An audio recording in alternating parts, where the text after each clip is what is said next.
गणेशाय नमः अथ मनसावाचा व्रत कथा।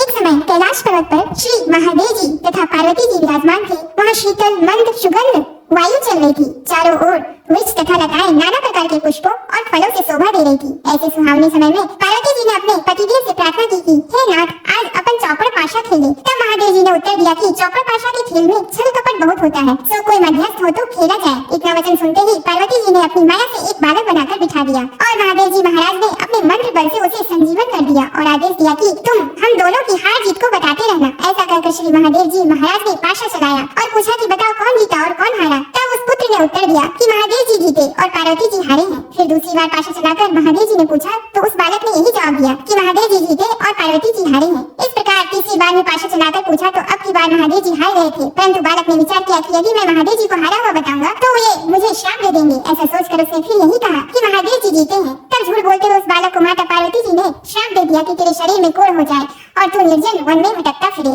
उसी समय उसको कोढ़ हो गया और वह भटकता भटकता सुनसान वन में जा पहुंचा। वहां जाकर उसने देखा कि ब्राह्मणी, इंद्राणी आदि देवताओं की स्त्रियां व्रत के निमित्त शिव जी की पूजा कर रही हैं। उनको पूजा करते देखकर पार्वती जी की माया से बनाए बालक, जिसका की नाम अंगद रखा था, उसने पूछा कि आप यहाँ क्या कर रही हो। तब उन देवांगनाओं ने जवाब दिया कि हम तो मनसावाचे नाम से प्रसिद्ध महादेव जी की पूजा कर रही हैं, यानी मन और वाणी को वश में करके अर्थात सब जगह से मन हटाकर शिव पार्वती में ही मन लगाकर पूजा कर रही है। इसलिए इस व्रत का नाम भी मनसावाचा व्रत है। तब अंगद जी ने पूछा कि इस व्रत के करने से क्या फल होता है। तदंतर उन देवताओं की स्त्रियों ने कहा कि इससे सारी मनोकामना सिद्ध हो जाती है। अंगद जी ने कहा कि मैं भी इस व्रत को करना चाहता हूँ। तब उन देवांगनाओं ने चावल सुपारी देकर व्रत का विधान बताया कि इस व्रत को श्रावण सुदी में पहले सोमवार से करना चाहिए। उस दिन कुंवारी कन्या से 2.5 पुणी सूत कटवा कर उसका डोरा बनाए। उस डोरे की और श्री महादेव जी का पूजन कार्तिक सुदी चौथ तक प्रति सोमवार करते रहना चाहिए और व्रत रखना चाहिए। कार्तिक सुदी चौथ के दिन उद्यापन करना चाहिए। 1.25 सेर घृत, 1.25 सेर गुड़, 4.25 सेर आटा लेकर चूरमा बनाकर उसके 4 लड्डू करने चाहिए। एक भाग शिव जी के चढ़ाए, एक भाग किसी ब्राह्मण या नाथ को देवे, एक भाग गाय को देवे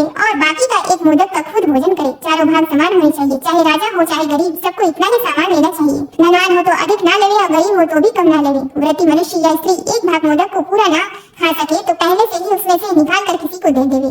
वह जो डोरा बनाया था उसे स्वयं धारण कर ले, जिस प्रकार के अनंत भगवान का डोरा पहना जाता है, और उद्यापन होने के बाद जल में पधरा देवे। इस प्रकार उस अंगद को भी हर साल व्रत करते करते 4 वर्ष हो गए। तब व्रत के प्रभाव से पार्वती जी के हृदय में दया उत्पन्न हुई और महादेव जी से पूछा कि महाराज, जिसको मैंने श्राप दे दिया था उसका पता नहीं है, उसको किसी ने मार तो नहीं दिया है।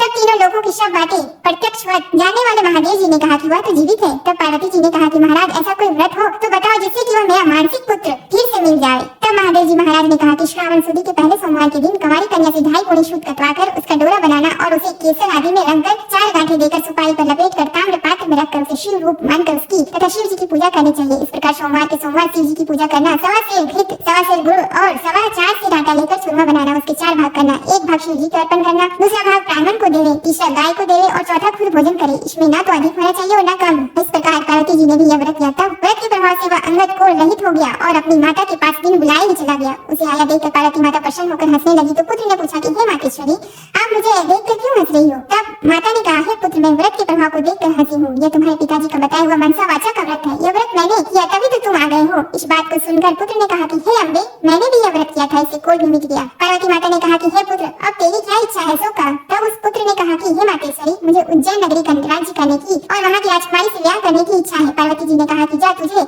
उज्जैन का राज्य मिल जाएगा, तो फिर इस मनसावाचा के व्रत को कर ले। इस प्रकार उसे 4 वर्ष उत्तम व्रत किया, तब उसे उज्जैनी का राज्य मिल गया। अब नारद जी राजा युधिष्ठिर से कह रहे हैं कि उसे राज्य किस प्रकार मिला सो सुनो। उज्जैन के राजा रानी वृद्ध हो गए थे, उनके कोई पुत्र नहीं था, केवल एक राजकुमारी थी। राजा रानी ने सोचा कि इस कन्या का विवाह किसी राजकुमार से करके उसको राज्य दे देवे। ऐसा निश्चय कर एक स्वयंवर रचा जिससे देश देश के राजकुमार आए। तब एक हथनी को श्रृंगार करा के पूजा करके हाथ जोड़कर राजा जी ने कहा कि हे हथनी, तू देव स्वरूपा है, यह माला ले और उसको पहना दे। इस राज्य को संभाल सके और राजकुमारी के लायक ही वह रहो। मामूली मनुष्य को माला मत पहना देना। वह पार्वती जी का पुत्र भी देवयोग से वहाँ पहुँच गया। हथनी ने उसके ही गले में माला डाल दी, परंतु लोगों ने कहा कि यह तो हथनी की भूल है, यह कोई राजकुमार नहीं है। ऐसा कहकर उस लड़के को तो दूर हटा दिया और हथनी का पुनः माला दी गई और प्रार्थना की गई कि हे माता, जो इस राज्य के लायक हो उसको ही माला पहनाना। हथनी ने दूसरी बार भी दूर जाकर उसी के गले में माला डाल दी। तब लोग कहने लगे कि हथनी ने हट पकड़ ली और मार पीट कर उस बालक को दरवाजे से बाहर निकाल दिया एवं पुनः हथनी पर गणपति की मूर्ति स्थापित करके वही प्रार्थना की। वह देव रूपी हथनी थी, इसलिए दरवाजे के बाहर निकलकर उसी बालक के गले में उसे तीसरी बार माला डाल दी। तब राजा ने नगर सेठ को बुलाकर कहा कि तुम इसको ले जाओ और बारात सजाकर हमारे यहाँ ले आओ। राजा की आज्ञा मानकर सेठ उसको ले गया। राजा ने भी पंडितों को बुलाकर लग्न का दिन निश्चय कराया और अपनी कन्या का विवाह उस बालक के साथ कर दिया और अपने खर्च के लिए थोड़े से गांव रखकर सारा राज्य बेटी जवाई को कन्यादान में दे दिया। विवाह के पश्चात वह बालक और राजकुमारी महलों में गए। अब वह राजा हो गया। अब राजा की रानी ने पूछा कि हे पतिदेव, आप अपनी जात और नाम तो बताइए। तब उस वर ने उत्तर दिया कि मेरा नाम अंगद है, महादेव जी मेरे पिता और पार्वती जी मेरी माता है। तब राजकुमारी ने कहा कि महाराज, इस बात को तो इस मृत्यु लोक के लोग मानेंगे नहीं, सत्य बताइए। तब राजकुमारी के पति अंगद जी ने अपने जन्म की सारी कथा कर दी। चौपड़ पासे के खेल से साथी बनाने के लिए माता पार्वती जी ने अपनी माया से मुझे बनाया था और महादेव जी महाराज ने अपने मंत्र बल से मुझे संजीवन किया था। फिर जिस प्रकार मुझे श्राप दिया, जिस प्रकार इंद्राणी आदि देवताओं की स्त्रियों ने मुझे मनसावाचा व्रत बताया, जिसको मैंने 4 वर्ष तक किया, तब माता पिता के पास वापस पहुंचा।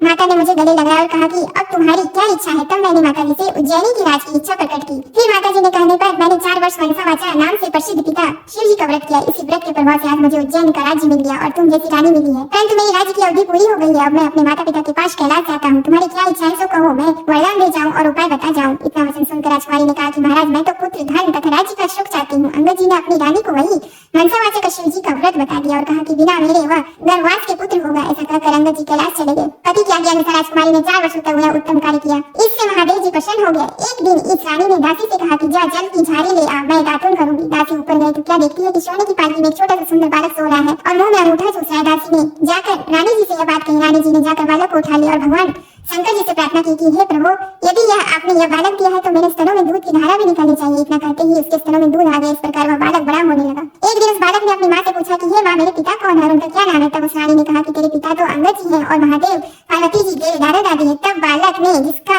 नाम फुलकमल है, अपनी माता से कहा कि इस बात को तो मृत्यु लोक में कोई नहीं मानेंगे। तब माता ने पुत्र को वही सारी कथा सुनाई कि तुम्हारे पिता अंगद जी की उत्पत्ति पार्वती जी की इच्छा व माया से हुई और महादेव जी ने उनको संजीवन किया था। शिव पार्वती के चौपड़ पाशा के खेल में झूठ बोलने से माता ने उनको श्राप दे दिया, जिससे वे कोढ़ी हो गए और उनको वन में भटकना पड़ा। तब मनसावाचा के व्रत करने से वे भले चंगे हो गए और माता पार्वती से उनका पुनर्मिलन हो गया। अपनी माता पार्वती के कहने से तुम्हारे पिताजी ने फिर मनसावाचा और शिव जी का व्रत किया। तब उनको उज्जैन का राज्य मिल गया। वह उनका मुझसे विवाह हो गया। उनकी अवधि कुछ ही दिन की थी, इसलिए वे अपने माता पिता के पास कैलाश चले गए और उनके बताए हुए व्रत को 4 वर्ष करने से बिना गर्भवास के ही तुम मेरे यहाँ पुत्र रूप से उत्पन्न हुए। अब तुम्हारी क्या विलास है सो मुझे बताओ। माता के वचन को सुनकर पुत्र ने कहा कि ये माता, मेरी इच्छा चेदी राजा की कन्या से विवाह करने की है, क्योंकि मैंने उसकी प्रशंसा सुनी है। तब माता ने कहा कि हे पुत्र, तू भी मनसावाचा का व्रत कर। इस व्रत के करने वाले के लिए कुछ भी दुर्लभ नहीं है। पुत्र ने भी 4 वर्ष तक व्रत किया। तब भगवान शंकर जी ने चेदी राजा को स्वप्न में आदेश किया कि मेरे कहने से तू अपनी राजकुमारी को विवाह उज्जैन के राजकुमार से कर दे। चेदी राज ने भगवान शिव के वचन माने और अपनी कन्या का विवाह उज्जैन के राजकुमार से कर दिया। अब वह राजा हो गया। एक दिन वो शिकार खेलने वन में गया। वहाँ उसके कोई शिकार हाथ नहीं आया। भूख प्यास से व्याकुल होकर वह एक बाग में जाकर आराम करने लगा। देव योग से वहाँ कोई ब्राह्मण आ गया। उसने राजा को श्री नरी पंचांग सुनाया कि आज कार्तिक सुदी चौथ है, सो आज मनसावाचा के व्रत का उजीरना है। राजा ने कहा कि महाराज, मुझसे तो भूल हो गई, आप हमें अब पूजन करा दें। ब्राह्मण ने पूजा के शहर में रानी जी को खबर भेजी कि राजा साहब शिकार के लिए यहाँ वन में ठहरे हुए हैं। आज कार्तिक सुदी चौथ का उजीरना है, इसलिए 4 सेर आटा, 1.25 सेर घी, 1.25 सेर गुड़ का चूरमा बनवाकर मंगवाना है। इस पर रानी ने सोचा कि फौज के कई आदमी साथ हैं, इतने से चूरमे से क्या होगा, तो उसने गाड़ी भरकर भेज दिया। नियम विरुद्ध अधिक प्रसाद होने से महादेव जी ने कोप करके राजा को स्वप्न में कहा कि तुम अपनी रानी को निकाल दो, नहीं तो तुम्हारा राज्य नष्ट कर दूंगा।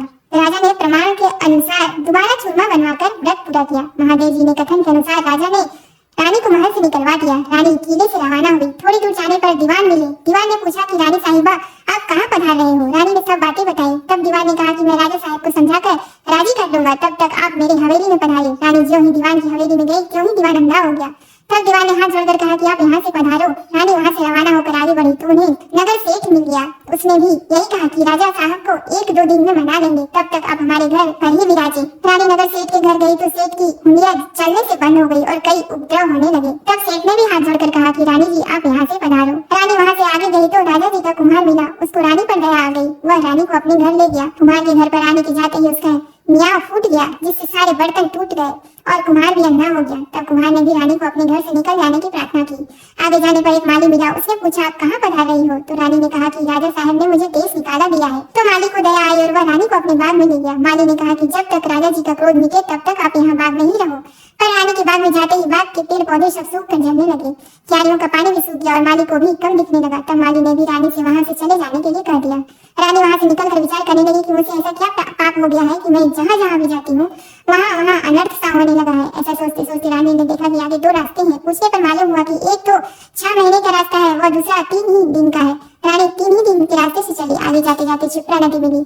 रानी ने दुख के मारे उसमें कूद कर आत्महत्या करनी चाहिए, पर जो ही वह नदी में कूदी तो नदी ही सूख गई। आगे चलने पर एक पर्वत आया। उसने सोचा कि इस पर चढ़कर गिर पड़ूं।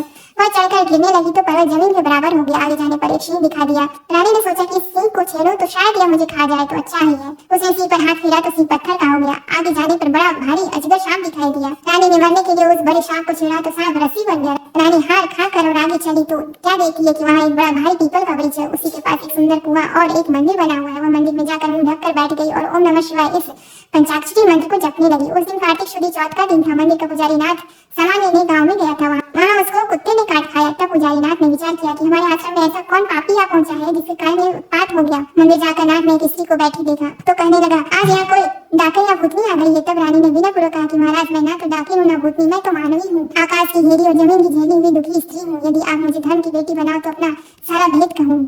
नाथ ने यह स्वीकार कर लिया तो रानी ने अपना सारा भेद कर दिया और वहाँ से चलने लगी। तब नाथ ने उजीरना का एक लड्डू उसे दे दिया। लड्डू को देखते ही रानी को व्रत याद आ गया। नाथ ने भी बता दिया कि आज कार्तिक शुद्ध चौथ है। यह मनसा वाचा के व्रत का प्रसाद है। इसका नियम है कि राजा को तो वो भी अधिक प्रसाद न बनाए और गरीब हो तो भी कम न बनाए।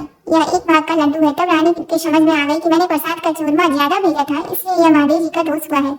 ऐसा विचार कर रानी ने नाथ जी से प्रार्थना की कि हे महाराज, इस व्रत को अब मैं भी करना चाहती हूँ। तब नाथ ने कहा कि यह श्रावण शुद्ध चौथ आ रही है, इस दिन से तुम व्रत शुरू करो। फिर नाथ जी ने कुंवारी कन्या से पूरी कटवाकर उसका डोरा बना दिया। पूजन का सामान लाकर सोमवार के सोमवार व्रत और पूजन करती रही। तब कार्तिक शुद्ध चौथ आई। तब नाथ जी गाँव जाकर सामान ले आए। 1.25 सेर घी, 1.25 सेर गुड़, 4.25 सेर आटा का चूरमा बनाया। चूरमा के 4 भाग किए और शिव पार्वती की मनसा वाचा पूजा की। इस तरह व्रत करते करते 4 वर्ष बीत गए तो महादेव जी महाराज ने राजा को स्वप्न में दर्शन देकर कहा कि राजन, अब तू रानी को बुलवाओ, नहीं तो मैं तेरे राज्य का नाश कर दूंगा। तब राजा ने कहा कि महाराज, अब रानी का पता लगना कठिन है, आपकी आज्ञा से ही तो उसे निकाला था। तब महादेव जी ने कहा कि हे राजन, तू 4 विश्वासी नौकरों को पूरब के दरवाजे पर भेज दे। वहाँ बिना नाथे हुए बैलों की गाड़ी आएगी। वह गाड़ी वहीं जाकर ठहरेगी जहाँ पर तुम्हारी रानी है। प्रातःकाल राजा ने 4 आदमी भेजे। आगे बिना नाथे हुए बैलों की गाड़ी आई। उसमें से चारों बैठ गए और उसी मंदिर तक चले गए जहाँ पर रानी थी। रानी को पहचान कर सेवकों ने कहा कि हे रानी जी, अब पधारिए, राजा साहब ने आपको बुलाया और इसी कार्य के लिए हमको भेजा है। तब रानी ने नाथ जी से कहा कि मैं आपकी धर्म की बेटी हूँ, सो आप मुझे सीख देकर भेजो। तब नाथ जी ने मिट्टी के हाथी, घोड़ा व पालकी बनाकर मंत्र के छींटे दिए, जिससे वे सच्चे हाथी घोड़ा पालकी बन गए। रानी ने नाथ जी से फिर कहा कि हे पिताजी, आते समय रास्ते में मेरे रहने से कई जीवों का नुकसान हो गया था, तो उनका भी उद्धार हो जाए, नहीं तो यह पाप भी मुझको ही लगेगा। तब नाथ जी ने शिव जी के निर्माल्य स्नान कराए, जल की एक झाड़ी भर दी और कहा कि बेटी, तू इस जल का छींटा ओम नमः शिवाय कहकर डालती जाना तो तेरे सारे पाप निवृत्त हो जाएंगे। अब तो रानी शिव पार्वती जी को और नाथ जी को साष्टांग नमस्कार कर लेने और आए चारों शेखों के साथ रवाना हो गई। जाते जाते वही सर्प आया। तब शिव जी से प्रार्थना करने लगी कि प्रभु, मेरे पाप से यह सर्प रस्सी बन गया था, अब यह फिर से सर्प हो जाए। ऐसी प्रार्थना कर झाड़ी के जल से उसके छींटे दिए, जिससे वह पहले के समान सर्प बन गया। आगे वही शेर जो पत्थर का हो पड़ा था मिला, उसके भी रानी ने झाड़ी के जल से छींटे दिए तो वह भी जीवित होकर जंगल में भाग गया। आगे चलने पर वह पर्वत आया जो जमीन के बराबर हो गया था। प्रार्थना करके जल के छींटे देने से वह भी पहले जैसा पर्वत हो गया। आगे जाते जाते वही नदी आई जो सूख गई थी। रानी ने शिव जी का ध्यान कर जल के छींटे दिए, जिससे वह भी गहरी और स्वच्छ जल वाली नदी फिर से हो गई। अब रानी जी ने पालकी हाथी घोड़े से किले में भेज दिए और वह खुद उसी बाग में गई जो पहले सूख गया था। बागवान ने कहा कि रानी जी, आप क्यों आई हैं? पहले की आपने आने से यह बाग उजड़ गया था। पर रानी के समझाने पर माली ने फाटक खोला। रानी ने बाग में जाकर शिव जी का ध्यान कर झाड़ी के जल के छींटे दिए, जिससे पहले से भी अच्छा हरा भरा बगीचा हो गया। वहाँ कई कोयले बोलने लगी, नाना प्रकार के फल फूल दिखाई देने लगा। कुओं में लबालब जल भर गया। फिर रानी जी उसी कुम्हार के घर गई तो कुम्हार की आंखें खुल गई और जल के छींटे देने से मियाओं के बर्तन सोने चांदी के बन गए। कुम्हार ने कहा कि रानी जी, ये सोने बर्तन हमारे पास कौन रहने देगा? तब रानी जी ने कहा कि इनमें से 4 बर्तन राजा की भेंट कर देना। इसी तरह रानी नगर सेठ के घर गई तो उसकी हंडिया सिखाने लगी। तब व्यापार में लाभ होने लगा। तब नगर सेठ ने कहा कि अन्नदाता जी, आपके पधारने से हमारे यहाँ रिद्धि सिद्धि हुई है। इस खुशी में मैं सारी नगरी को जिमाना चाहता हूँ। सारी नगरी में ढिंढोरा पिटवा दिया जाए, कल किसी के घर में धुआं ना निकले। जो किसी ने चूल्हा जलाया तो दंड के भागीदार हो गया। आगे रानी जी पधारी तो दीवान जी के यहाँ पहुंची। जाते ही दीवान जी की आंखें खुल गई, सब आनंद हो गया। अब रानी साहिबा किला में पधारी। राजा जी ने उनका अच्छा स्वागत किया। नगर शेख ने सारे नगर को जिमाया और किले में जाकर रानी जी से अर्ज की कि अन्नदाता जी, अब आप भी आरोगी। रानी ने कहा कि मेरे तो आज कार्तिक शुद्ध चौथ का उजेड़ना है, सो किसी भूखे आदमी को जिमा कर जिमूंगी। सारे नगर के लोग तो नगर सेठ के यहाँ जिमाए। नगर में कोई भी भूखा व्यक्ति नहीं मिला। ढूंढते ढूंढते धोबी घाट पर एक अंधी भरी कोढ़नी धोबन पड़ी मिली। रानी जी की आज्ञा से उसे बुलाया। रानी जी ने उसे स्नान कराया। स्नान कराते उसका सारा कोढ़ मिट गया। कथा सुनते उसके लिए स्वर्ग से विमान आ गया और वही धोबन कथा सुनने व प्रसाद लेने मात्र से सदैव वैकुंठ चली गई। राजा रानी भी हर साल मनसा वाचा का व्रत करते रहे। वे संसार के सब प्रकार के सुखों को भोगते रहे और पुत्र को राजगद्दी देकर अंत काल में शिवलोक में चले गए। इस प्रकार मनसा वाचा भगवान शिव जी पार्वती जी के व्रत करने की बड़ी भारी महिमा है। श्रावण सदी के सोम से कार्तिक सुदी चौथ तक यह व्रत सब मनोवांछित फल को देने वाला। इस मनसा वाचा के व्रत को करने वाले मनुष्य की सभी कामनाएं शिव जी महाराज पूर्ण कर देते हैं। पुत्र नहीं हो या होकर जीवित नहीं रहता हो तो इस व्रत के करने से स्त्री पुत्र का सुख अवश्य प्राप्त करती है। इसी प्रकार पुरुष को स्त्री का और स्त्री को पति का सुख सौभाग्य प्राप्त होता है। जिससे कमाई धंधा ना हो तो इस व्रत के करने से श्री शंकर भगवान से जीविका प्रदान करते हैं।